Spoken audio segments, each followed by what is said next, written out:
Okay, welcome to Bet the Edge. I'm Jay Crouch here with Drew Dinsick, as always, recording on a Monday morning. We're going to talk today about the state of women's tennis, which has undergone something of a revamp, I think, with some of the typical top contenders looking more vulnerable than in recent years. And then we will talk about the AL and NL Cy Young markets both, which have a couple of pretty heavy favorites relative to what these markets normally produce in Tarik, Skubal and Paul Skenes. And we'll talk about their respective candidacies. But let's start off with tennis, Drew.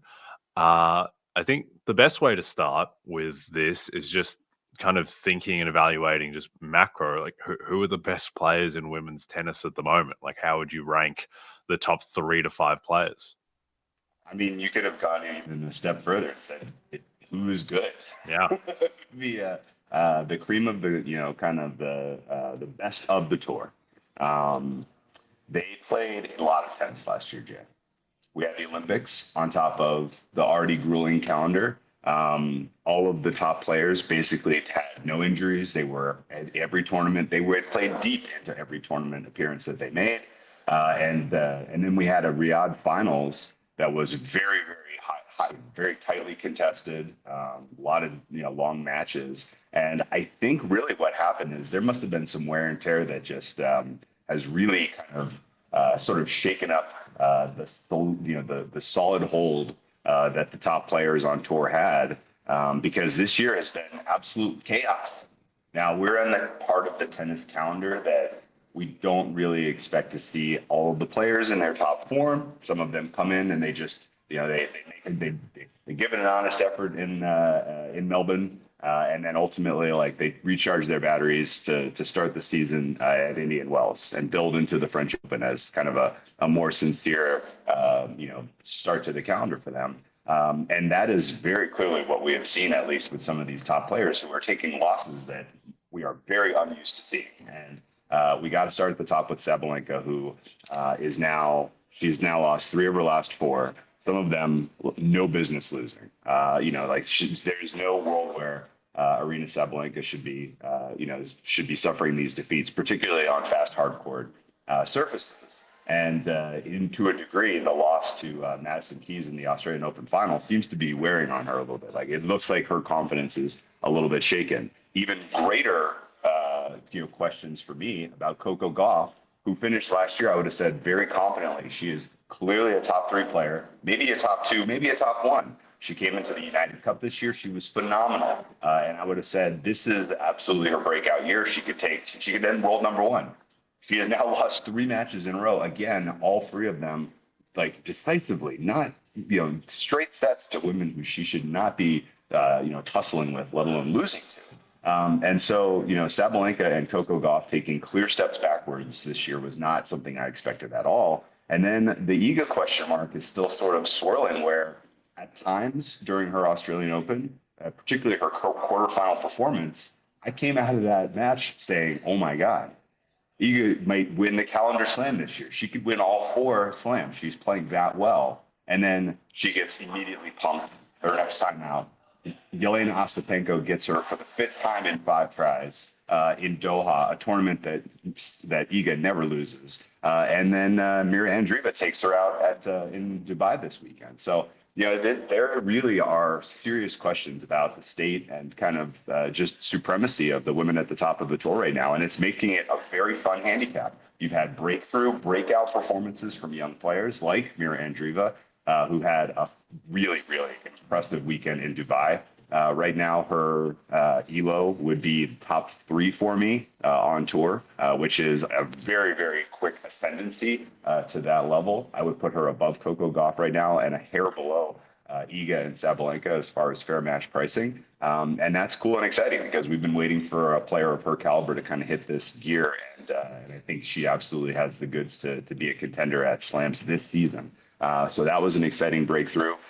And Anisimova winning Doha was an incredible, moment. Madison Keys winning in Australia was an incredible moment. Right now, the yearly ELO would tell you that Madison Keys is the best women's tennis player on tour. And honestly, with the level we saw from her in Melbourne, I wouldn't disagree with that. So I guess really what there is to say about women's tennis is that it is a very exciting time to get into trying to handicap this. And there is definitely some very clear turnover and tumult at the top right now in terms of rating, in terms of ranking. And I think now is the right time to try to prey and pounce on some players who we think can come into form before we get to the Roland Garros.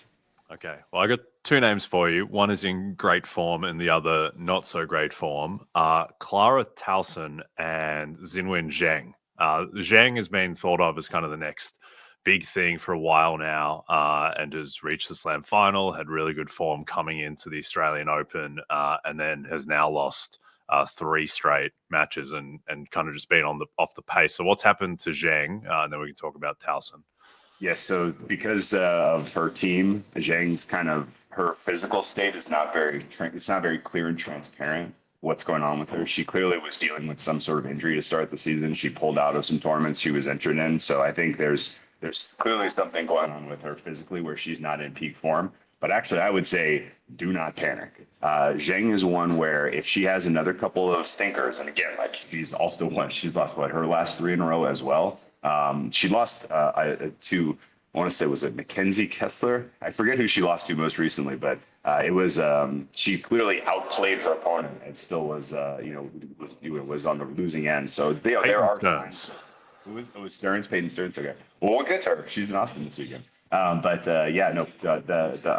The loss was stunning, and Zhang is pretty clearly not anywhere close to where she was when she won the gold medal in Paris last year. But that said, she is an incredible clay, performer, particularly on Roland Garros, as we saw with that gold medal run from her. And I would not doubt her ability to be a threat at Roland Garros in particular. She's kind of got the classic, like, laying low, not really showing us much. And I think she'll probably build into the spring and will be one to watch, certainly at Indian Wells, but maybe even more so than that once we get to Europe on the clay. Okay. And what about Clara Towson, who has been in great form and had lost the final to Andreeva, but maybe in a showing of 2 of the next big things? What do you think of her upside to compete in slams? She is the type of player who I would think is very live to make it to a Australian Open final, a U.S. Open final, and then lose to a better player. She does have a title to her name this year. It was against Naomi Osaka. Do you remember what happened in that one? Naomi Osaka beat her handily in the first set and then withdrew.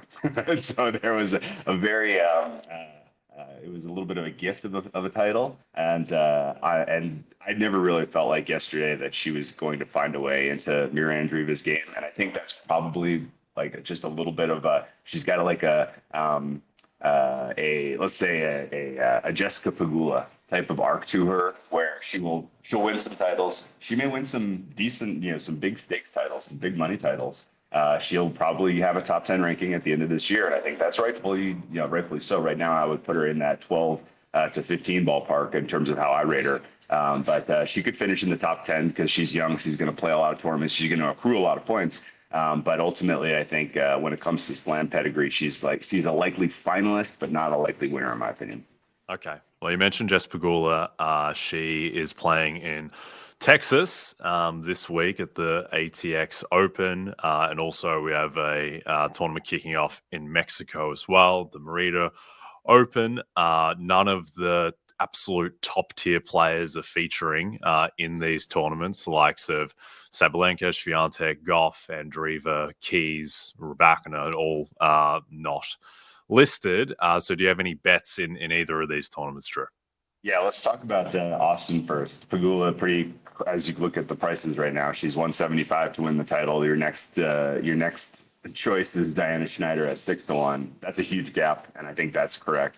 I have Pegula winning this 35% of the time as I project sort of the overall outcome here. Now, this is a weak field. The fact that your second seeded player is Diana Schneider, who is well off of her peak form, as the door is open on the bottom half of this draw.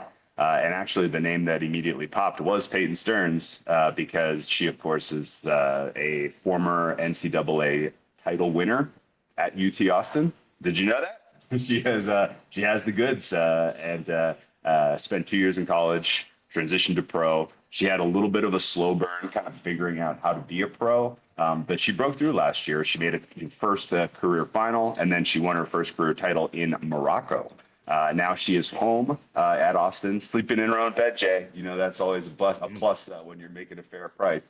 But I think Peyton Stearns can absolutely come through the bottom half of this relatively weak draw. And then the player on top, who I'm kind of stunned is not the clear fourth choice from a price standpoint, is last year's champion, Ye Yuan. She's a very, very good player. And for whatever reason, the Chinese support at Austin is pretty strong. Like, they've had good showings here every year. And this is the type of field where, her little portion of the draw interestingly features wild card Petra Kvitova. You remember that name? Yeah. She is back from maternity leave at long last, which is cool and exciting. But hopefully, just see her get some reps and maybe make a run at Wimbledon. Yuan Ye and Peyton Stearns are the two names that popped. I would not take Pegula at price. Pegula is maybe just here for the appearance fee, or and she may win. I mean, she's clearly the best player, but ultimately, I'm in these type of tournaments with light stakes and weak fields. I'm more interested in the long shot.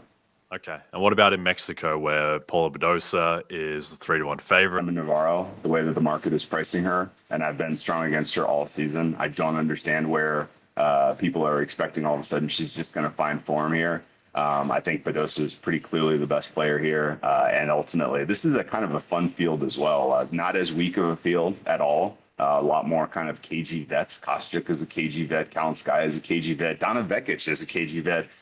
When you look up KG vet in the dictionary, it has a picture of Beatriz Haddad Maya, who loves to go 3 sets and really make a meal out of some matches that should otherwise be much easier. But ultimately, Badosa and the class we've seen from her this year is real. Her kind of injury and fatigue that really kind of, set her back for about 3 years seems to be completely behind her. So Badosa for me, and I think 3-1 is still a fair price. I make her almost 40% chance to win this title. Okay. And the last one, let's take a detour to Paris before we get to Tarik Skubal in Detroit. Iga Swiatek is -175 to win the French Open, as is her nature. Arena Sabalenka is 4-1, Goff 6-1, Rybakina 8-1, Andreeva and Zheng 10-1. How would you price Iga to win the French, given her form issues? I mean, 175 is insane. No. It's insane. I honestly, the idea that she's going to be able to put together 7 clean matches and have none of the issues that we've seen pop up randomly, which can come from as little as sort of here. I'm speculating here, but what it felt like what derailed her in Melbourne from winning that title was the double bounce controversy on a meaningless point in a complete blowout of Emma Navarro. And it was just the air of that one little bit of a distraction was enough to really kind of take her out of her game for that semifinal match. And you can't tell me that there's not something going on mentally when that sort of thing happens. And I think ultimately she is the most confident and the most comfortable on that clay at Roland Garros, but the margin between her and the rest of the field is not the gap it used to be at all. And I think 175 as a price right now is fine if you're just trying to play a little bit of defense. If you're the book, if you're like, well, same story as every year, just like Nadal always used to come in here and you could never make him short enough shot to win this tournament. Well, guess what? Nadal was playing best of 5 tennis, Jay, and this is best of 3. Just the slight little bit of chaos that can ensue from the shorter format is enough for me to say this is an insane price. She should not be in the Nadal range, even as good of an experience as we've seen, which means now is the time to take on some comers. And I think we mentioned Zheng Xinwen. I think she is a threat. She is right now 10-1, which is not a super appetizing price. I think you wait for her to have a couple more dispassionate results, and then we get a Zheng price in the 20-25 to 1 ballpark would be my buy point. The other kind of clear and obvious name that stands out, Karolina Muchova. Muchova is really, really dangerous on that surface, and she is not putting up the results that's getting her ranking to the point where people are paying close attention to her as a threat. But once we get onto the clay cycle, she'll win a couple titles, I think, this year, and her number is going to get a lot shorter. And then lastly, we mentioned Mira Andreeva. I can see a world where her number gets a lot shorter too. This just might be her year where she breaks out and she finishes as a clear top 3 player in terms of rating and ranking. And if that's the case, then I could see her being sort of the beneficiary of a nice run at Roland Garros. If you told me, what tournament is Andreeva most likely to win between Roland Garros, Wimbledon, and the U.S. Open, I would put the U.S. Open first, but it would be barely above Roland Garros and Wimbledon at distant third in terms of likelihood for a breakout slam this year. Okay, I like it. I'm glad to hear that Iga is a bet against, as you said, at the comical price of -175. Not a fan of Iga Swiatek, Drew. One, she's cost me a lot of money over the journey, which whatever is irrational and not her fault. But then two, I don't think she's particularly a bastion of sportsmanship with the way that she carries on, and I'll never forgive her for changing her racket on championship point in the US Open final. Okay, before we hit AL Cy Young, Ricky Fowler joins a host of stars on the PGA Tour as they travel to Florida to battle the Bear Trap at the Cognizant Classic. Make sure to check out the action in the Palm Beaches Saturday and Sunday at 3 p.m. Eastern on NBC and Peacock.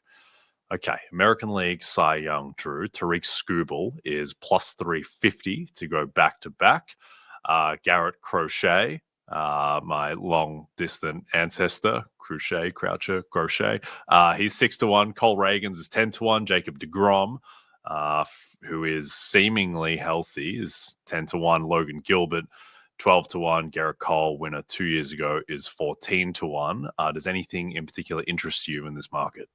I burned my hand pretty badly trying to take on Skubal last year in this one, so I kind of look at 350 and I'm like, maybe I should just take the pain away and just go back to the, just reverse course and hope for a second wire-to-wire for Mr. Skubal. But ultimately, I think I'm going to wait on this market until after the month of April, just because April seems to be a pretty chaotic month. It's not really indicative of the way that pitchers compile statistics over the course of the season. Some of that's weather-related. Some of that is just, kind of small sample size, flash in the pan stuff informs this market in a way that I don't think is quite correct.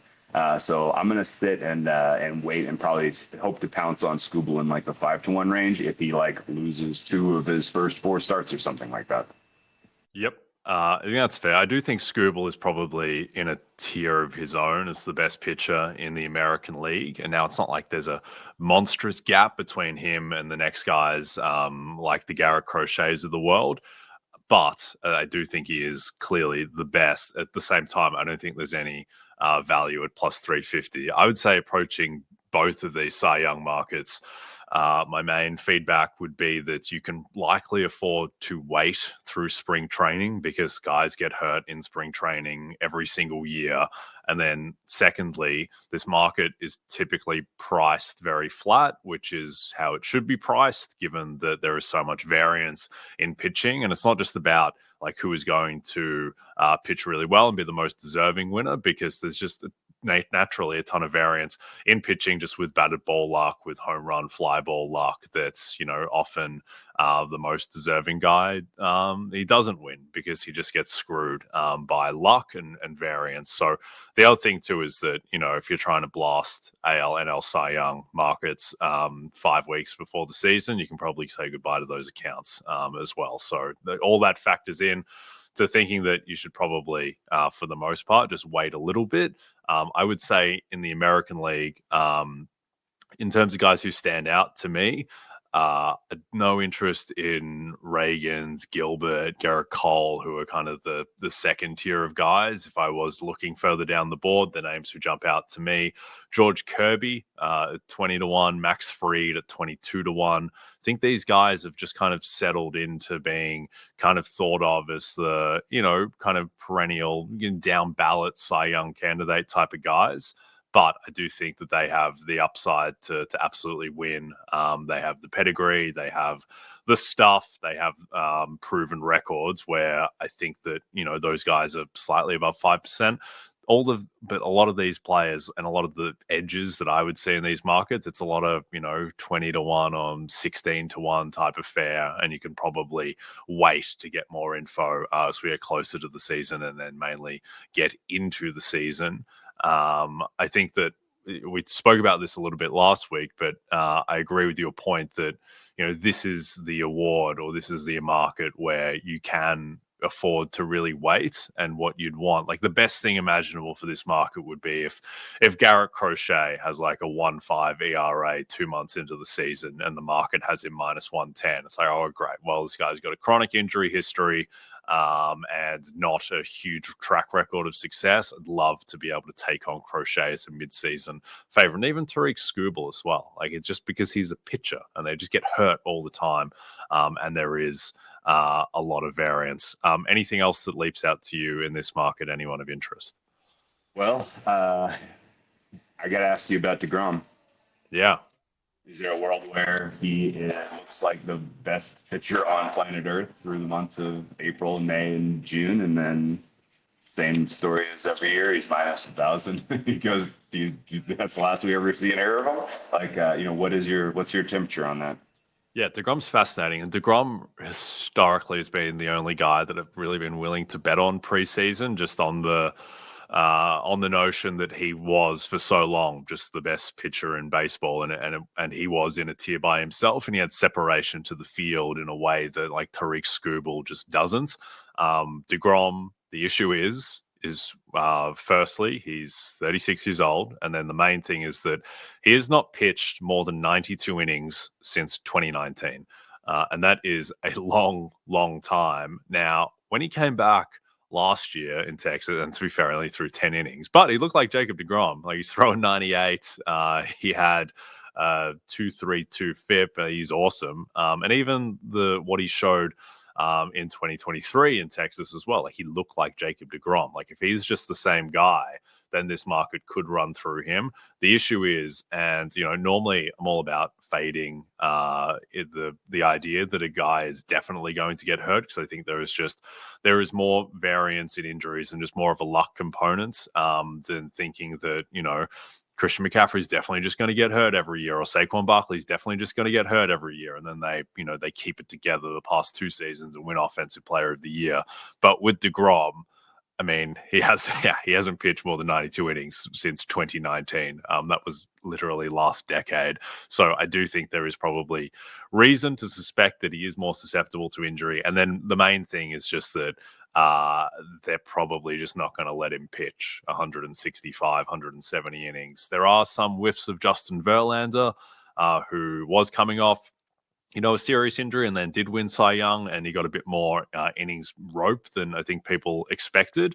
And I do think as well, we are trending towards a world where, as voters get more sophisticated in this market, that they do lean more on advanced stats and also just per game value or per inning value, and as opposed to the old idea that you have to be a 200 inning workhorse, though I think that does certainly resonate with some voters. So with DeGrom, like, maybe there are worlds if he's clearly the best pitcher in baseball and has an ERA that starts with a 1 and he pitches 155 innings, I think there are worlds where he can win, but at 10-1, no real appetite for me. Also, he's the epitome of a guy like, let's just see him get through spring training first, and then we can kind of reevaluate at that point. That's great. You answered basically all the questions I was going to ask you, because Skubal going 200 seems right. DeGrom going 150 seems aspirational, yes. But in a world where DeGrom goes 150, I could see him having a higher WAR than Skubal. Yep. No, he's definitely one. He's obviously one to keep an eye on. The 2 guys that I would be monitoring most closely at the start of the season, though, George Kirby and Max Fried, in the 22-1 range. You can see their prices shortening pretty quickly. Okay, watch the biggest names in sports talk, including Mike Florio, Dan Patrick, Dan Lebitard, and Matthew Barrios. They cover the biggest moments on and off the field each weekday on the NBC Sports Now channel. It's now available on Peacock and free on most streaming platforms. Learn more at nbcsports.com/now. Plus, BetMGM is giving college basketball bettors a bigger payout on Tuesday. All you have to do is activate an odds boost token today. Okay, National League, Cy Young, Jacob deGrom's former stomping ground. Paul Skenes, the market has anointed. He is plus 200 to win the award. Zach Wheeler, perennial bridesmaid in this market. He's 8-1. Blake Snell, now a Dodger, 9-1. Reigning champ Chris Sale, 13-1. And then Corbin Burns, also a former winner, is 14-1. Does anyone interest you in this market, Drew? Yeah, I'm kind of curious what your opinion is on the workload we're going to see from Paul Skenes. Is he going to be a 180 inning pitched guy this year, or is that a little bit too much too soon as far as a featured role? I think if he does not get that type of work, then this is probably a wrong, a mispriced top of the market here. It's looking like a pretty deep field. There's a lot of very good pitchers in National League who are pretty close. And I don't really get a sense that Skenes should be the runaway favorite here. And I definitely don't think he'll be a wire-to-wire favorite. So if you want Skenes, I feel like, pick a time in season as opposed to betting 2-1 now. They kind of, I'm not actually, I was truly stunned when I saw this price. Yeah, no, I think that's a little bit aggressive. I think it's kind of Victor Wembanyama, Defensive Player of the Year-ish from before the season, which, to be fair, those bets were going to win unless you got deep vein thrombosis. So maybe throwing stones at a glass house or whatever. But I do think Skenes is probably the best pitcher, and he's probably the single most likely guy to win. But I agree. I think 2-1 is a little ridiculous. I think you could make the case that like a Zach Wheeler is just as likely to win as Paul Skenes because they're very comparable levels of pitches. And with Wheeler, we just have a ton of confidence in his ability to handle, a close to 200 inning workload. Whereas with Skenes, he pitched 133 innings last year. I suspect average outcome is that he's going to be, allowed and able to pitch 170 plus, which is all that he would need to be a candidate. But it is a lot of projection. And still, like the thing with Skenes is that he also, as amazing as he was last year, where he had a 1.96 ERA, he had a strikeout rate of 11.5 per 9. Like he had, and he was awesome, but his expected numbers, his xERA, his FIP, his xFIP, they were all more like a 2.50. And, the league will adjust to him a little bit more. He will probably adjust to the league. He's probably just awesome. But there is also the factor, too, that, the Pirates, they're likely not going to be great, and they may not have a ton to play for down the stretch. So that's the type of thing where if he does have any niggling thing or they want to manage his workload, he may not end as strongly as he starts. But I agree with you. I think this is a very flat field. I think that there should be just the kind of extended tier one of Skenes, Wheeler, Snell, Sale, probably Corbin Burns, a slight step down from that. Dylan Cease is interesting if he actually lasts and stays on the Padres. Hunter Green, I think, was going to finish top 3 in this award before he got hurt. I'm just going to bet on Logan Webb to win Cy Young every year for eternity, I think, because I do think that he has, as much as I was saying that, I think there is a more analytical bent now and valuing FIP and prioritizing dominance over workload. And that's why Corbin Burns won a few years ago, despite having, I think, like 50 fewer innings pitched than Zach Wheeler. I do think there is still some variance with that, and there are a subset of voters who just really do like the workhorse element and certainly will use that as a tiebreak. And the guy who is, the favorite to pitch the most innings in the National League, if you had to bet your life on someone, I think pretty much everyone would take Logan Webb, just given that, one, he's just proven that he can handle these workloads. Like he's been 192, 216, 204 the past 3 years. And the other good thing with Webb and why you can be, I think, pretty confident relative to your normal pitcher that he is going to be able to sustain a workload and develop that and not as much of an injury risk is that he throws 93. And these other guys throw 98, 99, and there's just more torque physically on their arms. And then also, he just doesn't rely on strikeouts. Like he was able to compile the past 2 years, he's averaged almost 5 F-WAR, and he's had a strikeout rate, below 8 per 9. So I think that he has, very sustainable kind of style of pitching to get himself to that 200 mark. Now, he doesn't have the aura of dominance that the other guys do, but Logan Webb, again, I don't think it's like a massive edge, but just another one of these guys who's 25-1 on 15-1 type of fare. Yeah, I love that. You forgot the best reason. He plays in San Francisco. Yeah. The park factor is real. He does have to go up against two dominant offenses in, the Dodgers and the D-backs. That's a lot of damage that'll be done. But he also gets to play the Rockies and the Padres. So it'll even out. And I think the park factor is enough of a reason to get involved at 25-1. That was a great shout. Yep, like Logan Webb. Sandy Alcantara, who cost me a lot of money a couple of years ago when he won, he is 40-1. He's kind of another interesting one to keep an eye on. Another guy just like makes sure he actually gets through spring training. I think yesterday he was hitting like 98 on the gun and looking like Sandy Alcantara. The last time we saw him, he wasn't pitching particularly well. He is also a massive risk to get traded in ways that like Paul Skenes is 0% to get traded. Zach Wheeler is not going to get traded. Blake Snell is not going to get traded. So there is a bit more certainty there. So Alcantara, again, he is the type of long shot that you like, who has a lot of upside. But again, he's another one that I would wait on. Okay, we are done for today. Don't forget to check out NBCSports.com for more information to help you with your wagers. Thanks to those watching on the NBC Sports YouTube channel. If you're listening to us in podcast form, don't forget to rate and subscribe. Also a reminder to find all your favorite NBC Sports shows on Amazon Music. Just head to amazon.com/NBC Sports. From myself and Drew, we'll see you soon.